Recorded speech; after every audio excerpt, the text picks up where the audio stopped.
Hello guys, ये Samsung का front load machine है गाइस। जैसे आप दिख रहे हैं, मैंने पूरा ओपन किया है। इसमें देख सकते हैं कितनी गंदगी थी गाइस। इसमें ड्रेन नहीं कर रहा था बिल्कुल, जिसके कारण से इनका ड्रेन पंप असेंबली पूरी शॉर्ट हो गई थी। तो हमने रिप्लेस किया गाइस। देखिए कितनी गंदगी गाइस। अपनी मशीन की सर्विसिंग टाइम टू टाइम करिए। कोई भी रहे, फ्रंट लोड रहे, कोई भी मशीन रहे, अपनी वॉशिंग मशीन को सर्विसिंग टाइम टू टाइम करिए, वरना इससे प्रॉब्लम आती है। ये देखिए हमने ड्रेन पंप असेंबली चेंज किया गाइस।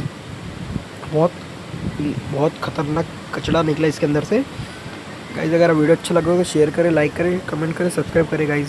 अपनी मशीन की सर्विसिंग जरूर करें गाइज़। थैंक यू गाइज़, मिलते हैं नेक्स्ट वीडियो में।